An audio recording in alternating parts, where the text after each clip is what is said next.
Hi, everybody, and welcome again to another episode of the Risk Matrix with myself, Dr. Martin, and James Junkin. Hi, James. Roll Tide. It's the fall. It's football season. The weather's cooling off. Just got back from the National Safety Council, big Congress and Expo down in Florida. What an amazing time with amazing people. I really get re-energized when I go to these conferences. Perfect. Perfect. I bet you met a lot of people that like to chat you up about 150 different things. Oh, yeah. One of them that's most popular, we'll talk about today, which is Getting into consulting. If I've been asked one time, I've been asked 1,000 times, and just about every trainer I teach for Veriforce, uh, this topic comes up. So I thought we'd talk about it. You're a consultant, I'm a consultant. We've both been doing this for a long time. Maybe pass on some tips to people who are thinking about getting into consulting or have already gotten into consulting, some lessons learned so you don't learn painfully. Because usually, I used to say this all the time. I hadn't said it lately, but the best lessons are bought lessons, right? So we want you to right. avoid some of these bought lessons that we've had over the years. Well, I mean, I don't think you can avoid everything, but we can help you avoid a few things. So before we get started, though, James, I'd like to read a word from our sponsor. Everybody knows we're powered by Veriforce, but we're also sponsored by somebody every week. So to this week, we're sponsored by SiteDocs. So let me just say this episode of the Risk Matrix, powered by Veriforce, is sponsored by SiteDocs. Today's workplace safety is filled with complex hazards and risks. Maintaining a safe workplace using paper or inadequate software is time-consuming and potentially unreliable. Today, over 3,000 plus companies use SiteDocs safety management software to help streamline safety operations with digital forms, ensuring compliance with real-time monitoring, saving valuable money, time, and lives. Trusted by companies large and small, from startups to national corporations, SiteDocs has the highest standards of security and comprehensive safety solutions. To learn more about SiteDocs and exclusive offers for Veriforce Network members, visit veriforcenetwork.com/offers/SiteDocs. There you go, James. There we go. Bring us in with the safety consulting thing, because I'm ready to go. I'm ready to impart wisdom or Well, not wisdom, but something. you know, I said this as we were beginning, but I bet I've been asked this question at least 700 times over the last 15 years. It comes up in nearly every train the trainer I do. And someone says, "Hey, man, I want to do what you do." Or, "How did you get involved in safety consulting?" Safety consulting can be a very fulfilling, very rewarding, very lucrative venture, especially as we have more and more industries prioritizing workplace safety and compliance with regulations. So when we're talking about starting a safety consulting firm, we want to talk today about, what are the necessary qualifications, what services to offer, and key business considerations such as cash flow management, lines of credit, marketing strategy, accounting, and insurance. So just as we get going in this, I thought we'd talk about how we got into consulting. How did you get into consulting, Dr. Mark? Well, I had a friend that said to me once, "I work best alone." I'm a good worker bee. I'm not great. I'm a good pony to have in the stable. But I'm not a pony that's easy to ride. And so I just found in my career that instead of the frustration of working for somebody else, I thought I'd work for myself. At the time I went into consulting, I actually had just ended a job, and I had clients call me, and clients that I'd worked with for my previous employer and other employers, and said, "Where are you? Who are you working for?" And I said, I guess myself. And I kind of fell into it. Um, it's not the best way to get into it. I'm certainly a lot smaller than you are. I'm a one woman shop, so I mean, I make my own hours. I do my That's own how we thing. started. It's how you started, but you're much bigger than I am. So we have different pain points, right? I mean, Right. I live and die by my client load. Sometimes it's high, sometimes it's low, sometimes I make a lot of cash in a month, sometimes I don't make any. And so, I think you probably have that kind of show of cash sometimes too, but on a much bigger scale with much bigger problems. You So what know, about you? How did you get so into consulting? I was an executive in an oil and gas company in the mid to late 1990s, early 2000s. So that's where I cut my teeth on the business aspects of running a business. The business of business is business, right? Hmm. And as I left the oil and gas industry for a while, went to work with Mercedes-Benz US International. Now you're working as part of a management team for a global company with big numbers, big budgets, which is something I'd not experienced before. And so I learned more about how to operate and manage a very large multinational organization there. And at Mercedes, I met business consultants, right? And we were paying these guys $135 an hour back in the early 2000s. And I thought that That's a was lot of all. money in the early 2000s. I'm like, man, these guys are doing a great job and they're not telling me anything I did not already know. Maybe I could do that. And so my wife and I were living in Alabama at the time. We really enjoyed New Orleans and all this before Katrina. And so we decided, hey, maybe we could take this business knowledge and help small oil and gas contractors get involved in some better business practices, managing their cash flow, getting their debt consolidated, maybe doing some leadership training. And, as I went to all of these different uh, contractors, if you will, the theme began to develop. Hey, we appreciate this on the business side, but here's our problem. We got all these safety requirements, and we don't know anything about safety. James, can you do a safety meeting? And the motto at Mariner Gulf is "fake it till you make it." And I said, "Yeah, I can do a safety meeting. Let me." I Yes, I called the can. guy and said, "Hey, how do I do safety meetings?" They're like, "Oh, this is easy, man. Let me show you." And then they said, "We need you to manage third-party verification system for us, like IS Networld or PEC Safety at the time." I said, "I can learn to do that." And it just sort of evolved over the years. And next thing you know, safety took over what we do. And I went back to school. I got degrees in occupational safety and health, ended up with a CSP.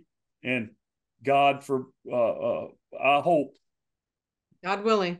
God willing, in 2025, I'm going to be Dr. Junkin. Okay. So I kind of fell in it too. And when we first got started, when you start talking about safety consulting, what I'd like to talk about is what type of consulting. When we first got started, we did a lot of training, Right. right? We were I very, think you do what you know, right? I mean, when you talk about falling into consulting, it's foreign for me to have somebody say to me, I want to be a consultant, right? Because for me, you heard my story, right? I fell into it. I came to it by necessity. I needed the work. The clients were there. I was asked to do it, and I did what I knew. Okay, so you said you did a lot of training, right? You probably had done management training before that, so it came easily. You can learn certain things as you go. I mean, my thing was always, clients call me up and they say, "Can you?" And even if I had no idea what they were talking about, I would say, um, "I can. Can I call you back?" Right? And then I'd get on the phone and I'd say, "What do you know about this? What do you know about this? What do you know about this?" And then I'd call back with a plan because I always knew that I had the ability to learn more, right? But I started with what I knew, right? I started with what I was doing at other companies because that was familiar. I knew how to stay out of trouble, how to stay out of liability, how to manage that, as did you. absolutely. And so, I started in training, did a bunch of training in the BP oil spill. And for a long time, Mariner Gulf was really me, my business partner, Joey Long, and my wife, Wendy. And it was just the three of us. And then we added more trainers. So I hear a lot of this. I want to get in consulting from trainers. And okay, if you want to get in the training game can be very lucrative, but it is also a business. It is a business. And I think probably the hardest thing and the thing to get out there out front is when you leave the security of a paycheck every 2 weeks, insurance, paid vacations, those things, it is really hard to cut those ties and go out on your own to where you eat what you kill. You eat what you kill, and all of those things that you name that go away with the 40-hour-a-week job, you have to replace. Well, you don't have to, but you probably should, right? And so when you start talking about the business aspects, right, you need to know things like, what is everybody else charging? What can I charge? What will the market bear? What cost do I need to figure into my rates? What's the overhead multiplier? I mean, these are things that you have to know either for my case, I was working for a consulting firm, right? So I understood overhead rates, and I understood, what went into how much the employer paid for benefits and those types of things. But if you're foreign to that, boy, you got to learn that really quick, because your rates can be too low. You could price yourself out of the market, but you'll never know unless you have that background. I say before you start a consulting company, you need to first try to identify how much money do I need to make in order to pay my bills and not have a big drop off in our lifestyle. Now, if you're single with no children and no spouse, it's a lot Perfect. easier for you to cast off. You can live in a van down by the river. But when your loved one, your soulmate is used to, air conditioning and heat. Air conditioning and And, laying on the couch eating bonbons. yeah, absolutely. You need to have this conversation about what your plan is. You need a business plan. Too many people tell me they want to go do training and they get out there. I had one call me just the other day, and he's like, James, I want to start my own training business. I said, that's great. He said, I've got a company. They're going to let me do their training. I said, all right, how many employees do they have? Well, they have 38 employees. Mm-hmm. And I said, okay, well, what you going to do the next week? That's right. Right. So you need to have a plan of what are my bills? What do I have to make to sustain my lifestyle? And then look at that number and say, how many customers do I have to get to maintain repeat business? Now, when we first started this is a long time ago. I love to tell this story because it was hard, man. We started this consulting company and basically training with 3 people. And I said, man, if I could just make $120,000 a year, we could make it. That's $10,000 a month. Now Joey laughs at me because if we did $120,000 a month now, we'd go broke. Bunch of employees wouldn't get paid. But I can remember that, like trying to figure out how are we going to make $10,000 a month. So from the financial standpoint, we'll get more back to the financial, how to run a business and understand cash flows, debts, things like that nature in a moment. The first question you got to ask yourself, I think, is who wants to do business with me? What need am I fulfilling? Okay. And that brings us to this point, understanding professional qualifications. Okay. I was going to say, what need am I fulfilling, but what am I going to fulfill in the future, right? Because you may start as a trainer, but the need may not be training. The need may be something else. So you need to have a 5, 10, 15, 20-year plan. Like, what are you going to do? Things change, right? James, you didn't think you were going to be a multi-million-dollar company, right? Right. But you have to plan for it, right? You have to have it in the back of your mind. What if such and such happens, right? Well, and so, us being primarily in the oil and gas industry, and a lot of people listen to us that aren't in the oil and gas industry, but construction can be a parallel to this. Prices go up, prices go down.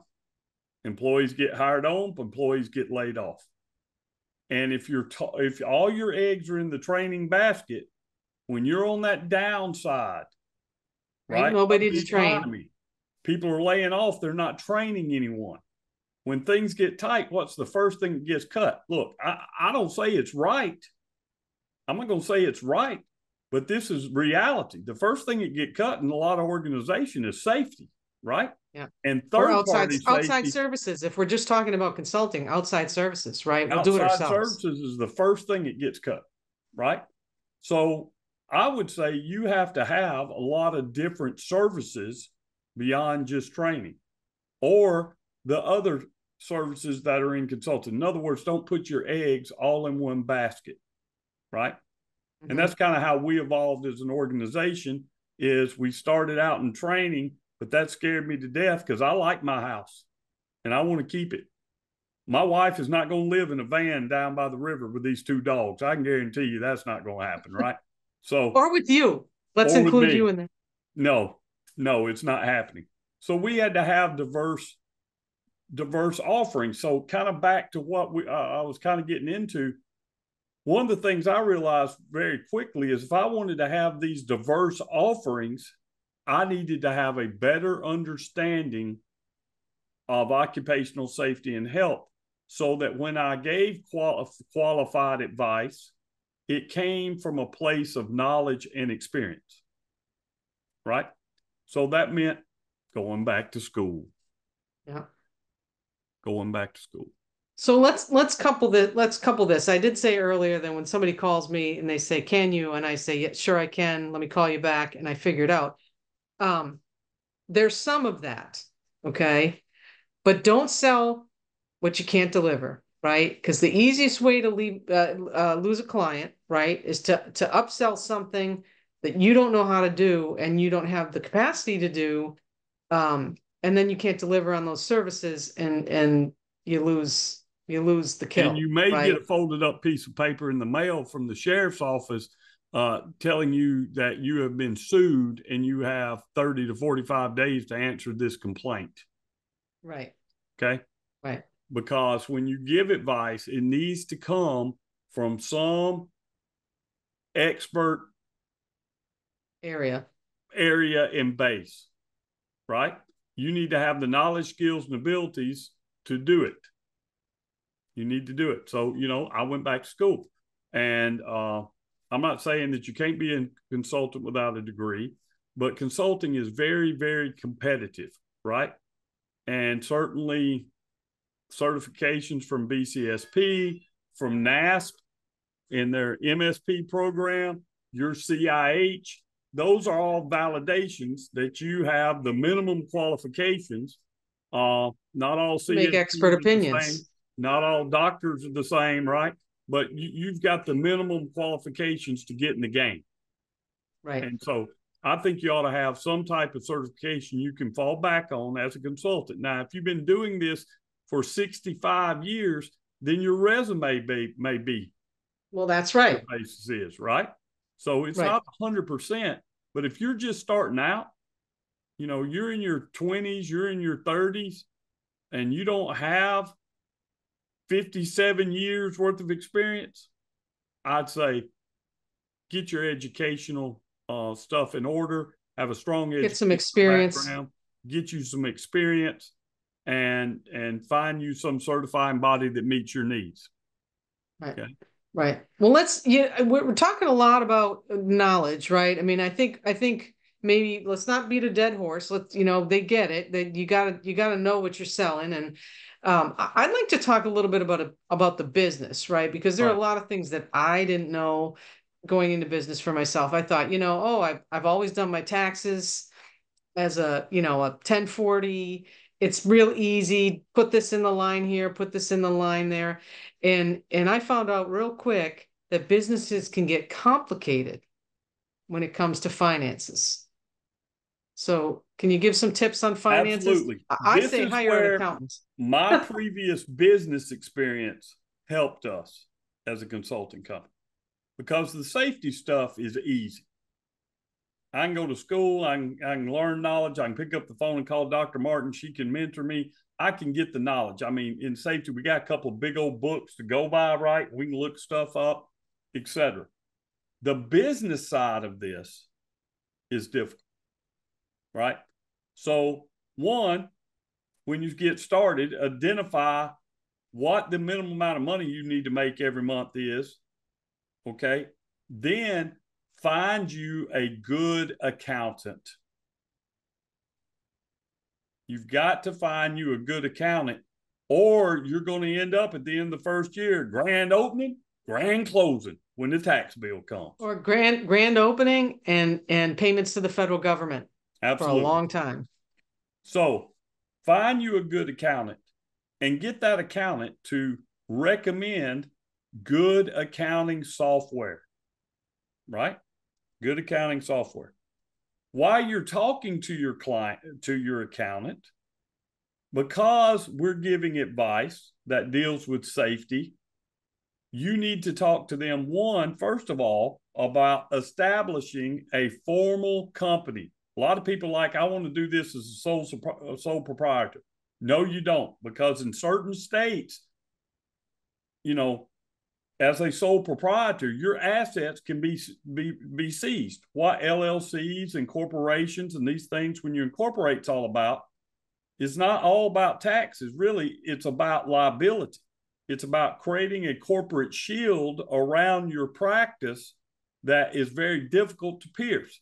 So if you go out and you, for example, set up something, somebody gets seriously injured or whatever, and you forgot to put something in training, or you end up as a defendant just because you did the training, now you have a corporate shield to shield some of your personal assets. Now, that's different in all states. Most states have some protection for the officers of the company.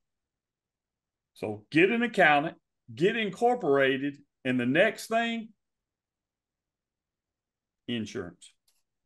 Insurance. Everybody's going to ask for it. Don't lie about it. Get your insurance. I carry general liability. I carry errors and omissions, which I'm sure you do too, right? Absolutely. And then there are other insurances on top of that. See, I don't do a ton of work on site, but I know that you do. You put people on site, so you probably have automobile and all Automobile, different kinds of workers' things. comp, lease vehicles, those type things. Now, when I first started this company, I needed to get errors and emissions insurance. And it shocked me how many people don't understand what errors and emissions insurance is at the insurance company for safety professionals. My first quote was $50,000. I was the sole person out there doing this work. I said, man, you know how many first aid, CPR, and bloodborne pathogens I got to teach to make Pay that off. $50,000, dude? Yeah. They thought we were talking about malpractice insurance. So Yeah. you really need to look into those type of insurance carriers or brokers that understand what we do. I use Schubert and Associates out of Pittsburgh because they understand what we do as safety professionals.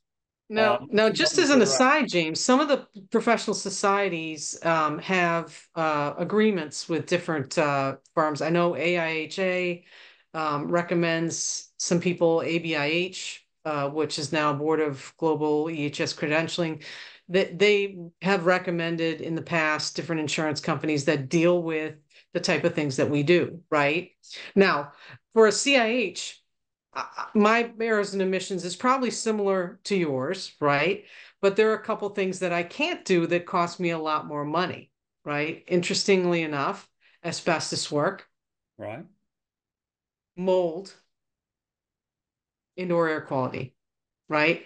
Those usually shoot my insurance rates up. So be sure that you know what's included in those errors and omissions, what types of services you can do, what types of opinions you can give. Because if you give an opinion outside of that errors and omissions all of a service sudden agreement, you won't be covered. won't be covered. You won't be covered. So full disclosure to your insurance company as to what services you plan to offer. Be Right? honest. It's That not be just a honest. piece of paper to send to some client, right? Because it, God forbid, somebody sues you for an opinion that you made, or an opinion that you made that neglected to have something in it, and it was not inside your services that you were covered for. So, from a basic safety professional, generalist, if you want to call that, what are some services that are commonly out there that you can provide? So, if you're sitting there and you're listening to us, you're thinking, hey, man, I'm tired of working for the man. I want to work for myself. How can I get started? Job site inspections, okay? Training. Training, policy and procedure development, compliance audits. Now, if you go, there are a couple of different types of compliance audits. There's a site assessment, and then there's an overall safety management system type of compliance audit. And we don't have time for me to get into my opinions of ISO Right. 45001 auditors and how that process is set up. Right. It takes forever. So if you're just starting out, I'm gonna tell You you, can you're do, not gonna be able to do ISO 45001 audits. right. You can do specialty consulting, right? Yep. Cranes. I have a background in cranes and rigging, right? I have a background in hazardous waste emergency operations, HAZWOPER, right? I have a background in environmental management. So those are the things that I key on as things that I like to provide because I'm comfortable in that space. That doesn't mean I don't go out of that space. It's just that I'm comfortable in that space. Incident and accident investigations. Uh, but if you're Root going to cause do incident, analysis. if you're going to do incident and accident investigations, what I would say is you need to go get some type of training in incident and accident investigations methodology. You pick the one you want, and there are a lot out there: Taproot, ABs, Five Whys, whatever combination theory. I did a lot of my incident and accident investigation training with the University of Texas at Arlington with a guy out there, David Senior, who's awesome. He does a lot of work for insurance companies when there are claims, right? And so Mhm. kind of use a combination theory. So the kind of back to get the training and experience necessary to operate expert opinions, but decide what services you're going to offer. Now, back to the Right. business stuff, right? So we've met with the accountant. We've got our incorporation. We've got our insurance. He's recommended us a software to manage our business, right? And now we got to get started. So You need to do contracts. common mistakes people make when they start a business. Do not commingle your personal funds with the business funds. That is a huge no-no. Do not pay your personal expenses out of your business. Okay? Pay you and you pay your expenses. Because later on, as you grow, number one, it's going to make tax time hard for your accountant, right? Number two, as you grow and you need to have lines of credit,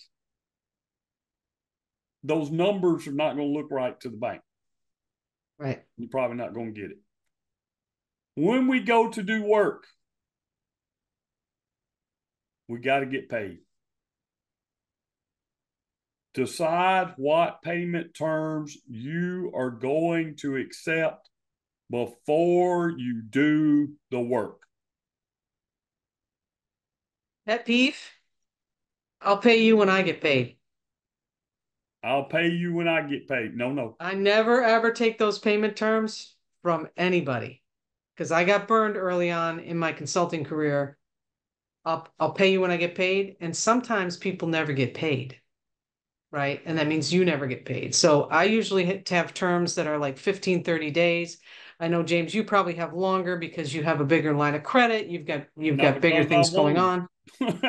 them. I know, but some people, and depending on how much I trust the client, if I don't trust them or know them, a lot of times when I hand them something, they hand me a check, right?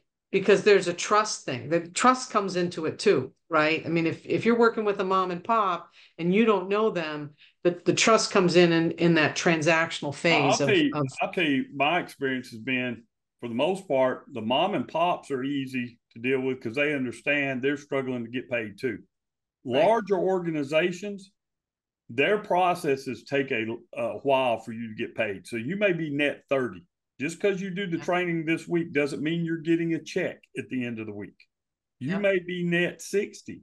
You may Yeah. be net 90. I looked at it. No upfront and have it in writing.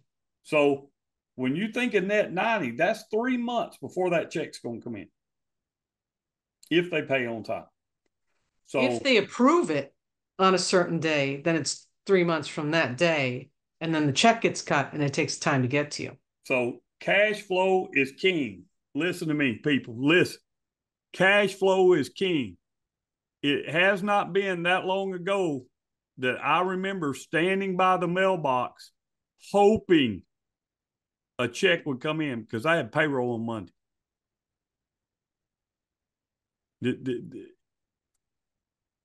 You got, I'm telling you, would-be consultants out there, that you better lock down what you're going to get paid and when you're going to get paid, right?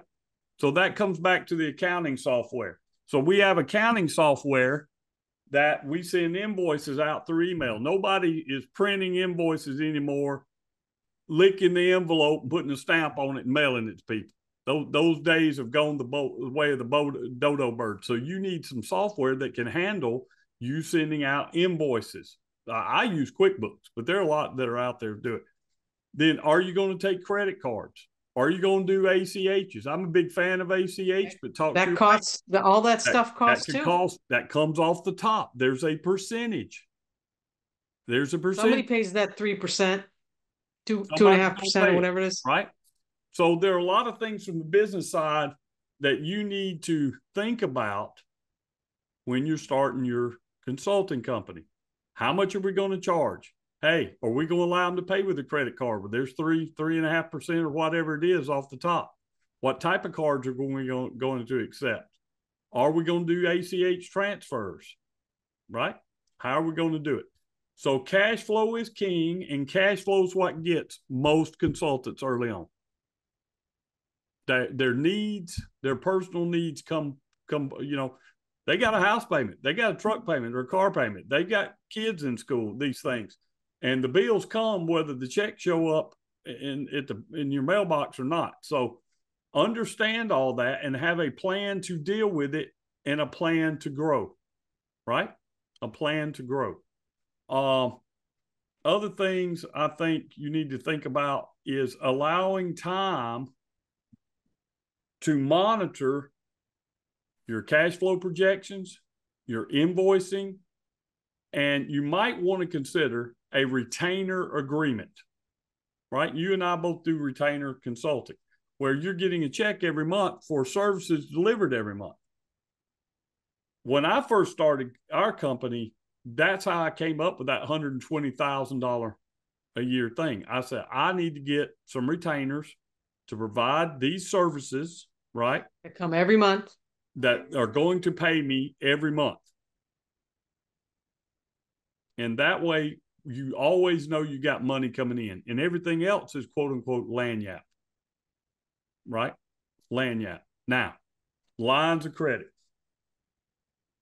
Things happen. Things happen. 3 years ago,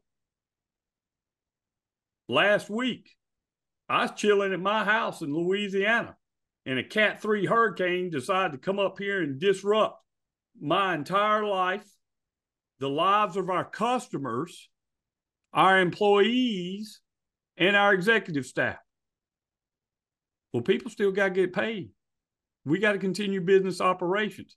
So I had a line of credit based on there for emergencies. Now, when you're just starting out,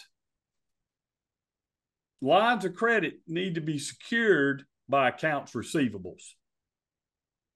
Okay?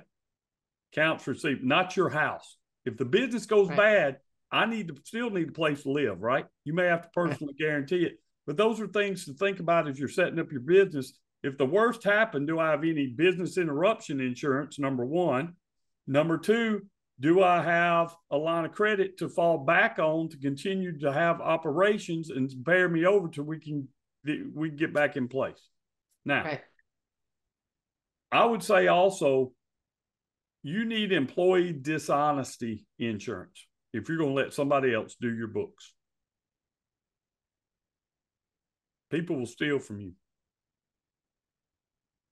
and you will not know it. So you need coverage on that insurance side. So let me ask you about this, Dr. Martin.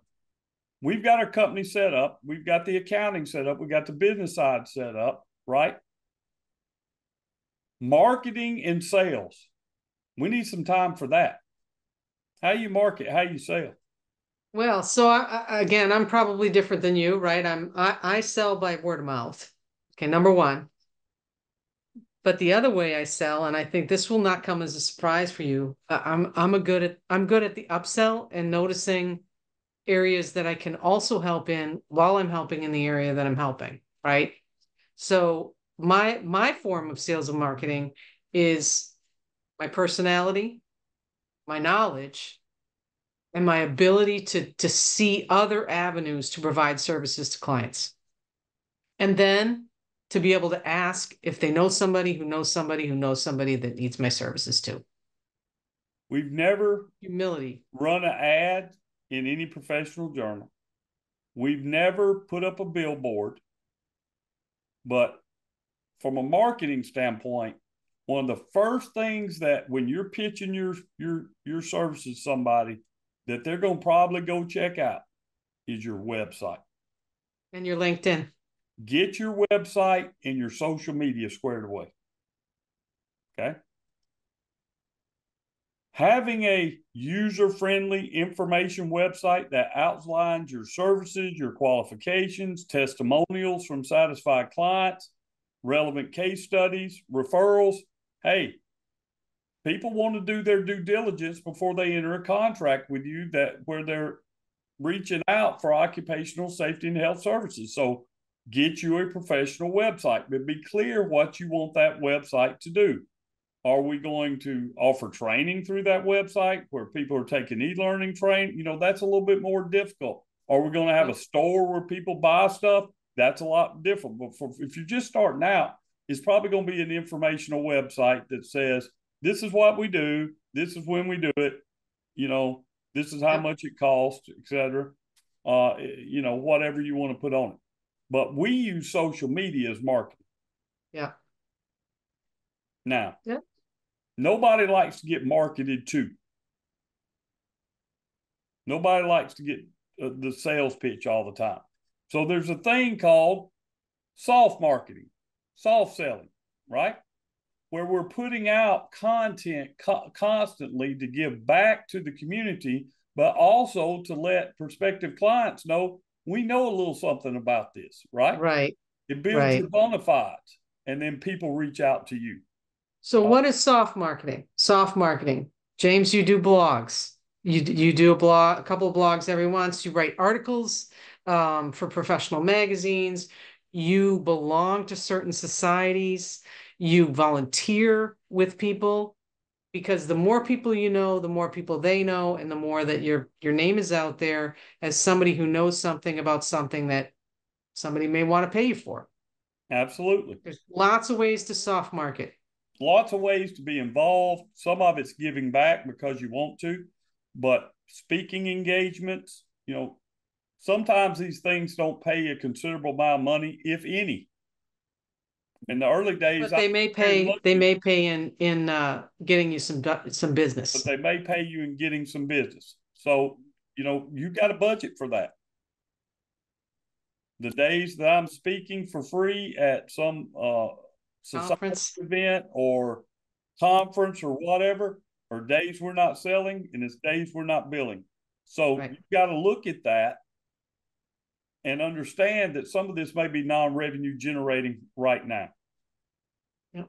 Now, so go ahead. I wanted to transition to this because you can go online and you can go to YouTube and YouTube how to run a business. You can hit Chat GPT and ask AI, how do I start a consulting business? And it will tell you, right? It just depends. It Well, depends. It honestly, I'm gonna use my fallback. It just depends how to run a consulting business, right? I think we've given a lot of advice. Um, I think the best of which is, uh, again, I never knew so many people that want to go in consulting like that. That's their goal, right? yeah. I think in my era, people fell into consulting, and that's just, you did it or you didn't, right? Um, so just do your due diligence, do your research, speak to a lot of people. I mean, I think James and I we could go on for 2, 3, 4, 5 episodes about this, We right? And I could. think maybe one of the things we should do is take questions at some point about, you know, people's pain points. Well, Not that we know everything. Here's one in this, and then I kind of want to close with this. Okay. Every consultant is trading time and advice. You're getting paid for your time and your advice. And before you cut those lines and set off to sea in this consulting business, you better understand the time commitment. You need to have an understanding spouse. Yeah. The days of knocking off at 5 o'clock are gone. It's not Because all, it's not all, wow, you work for yourself and you've got a ton of freedom. I do have some freedom, but uh we're taping this on a weekend, yeah, James. and Okay. it's a Sunday, and And I've been working since 7 o'clock and this morning. and we've both worked today. I probably haven't worked as much as you, but we worked today. And when somebody calls on a Friday, I just had this happen this week. Somebody calls at a Friday, I'm in Target with my children, and I take a call. And I talk to an attorney for half an hour, and I offer my time and hopefully my advice on the weekend. I work on the weekend. I tell him I work on the weekend. I tell him I work all the time, which I do. I am available. You must be You got to available. be available, and there's all of these things, billing, because cash flow is king. You got to be super disciplined. That means after you worked all day, you may come in and grab a bite to eat, and you may work 3 or 4 hours tonight taking care of billing or answering phone calls. I cannot tell you how many times I've been at dinner and someone called me with an Mhm. emergency. And if you're going to be in the consulting business, you're going to be successful at this. It's not, well, can you call me back in the morning? They're going to call somebody else, and they're never going That's to right. call you again. I can't tell you how many times I paced around the parking lot, because I do that when I talk on the phone, right? While my family has been inside eating. I can't Mhm. tell you. And your wife has been inside fuming, Yeah, right? that's That why you doesn't got to mean she understand doesn't, the she spouse. does understand, but She it still understands, but hurts. there is a price to pay to run your own business, and that's the price, right? Yeah. The price is your time, and Now, so, all that being said, I have a fulfilling career as a consultant. oh, I love I my job. like I like what I do. I like helping people. I love being paid for my time and advice. I love learning. It's a My mama constant thinks it's learning, hilarious right? that people So pay that, me to hear me talk. but there's a lot of good in it. But you have to recognize the pain points and the bad because it's there too. Everything has a balance, and it just Everything has a depends. balance. So, would be consultants, I'm always willing to help people. People helped me when I got started with a lot of advice. Hopefully, some of this advice today has helped you in your decision making process of wanting to get into consulting, or if you're already in consulting, maybe it's helped you a little bit. Hey, Dr. Martin and I love to give back. Reach out, hit us up on LinkedIn, Ask reach us down in the questions. comments, right? And let's have a dialogue. We'd love to talk. I love to talk about for young business owners on how to get started. How to get started. Because once you get started, it's rinse and repeat a lot of things when it comes to the business side of this. Right But on. best wishes to all of you wanting to get into the consulting game. Best of luck. Best of luck. So if you've been listening this long, right? Or if you're coming to us for the first time, hit that like button, subscribe to our channel on YouTube, subscribe to us on Spotify, and you can get a drop every week on Tuesday around noontime. We drop on Spotify, we post on LinkedIn, we post the YouTube channel. You can watch us, you can listen to us, you can stop, you can start. But we're here every week giving you something new to think about when it comes to risk. So, James, you want to take us out? Yeah, thank you to all of our listeners. Thank you for what you do to bring workers home safe for high hazard jobs. Why do I like being consultant? To quote Dr. Simon Goncharenko, we're saving lives, saving lives. And I hope that you will continue to be passionate about what you do in your workplaces and that we're all working diligently to make the workplace safe. And roll tide. Alabama against all y'all. Alabama against the world. Roll Tide.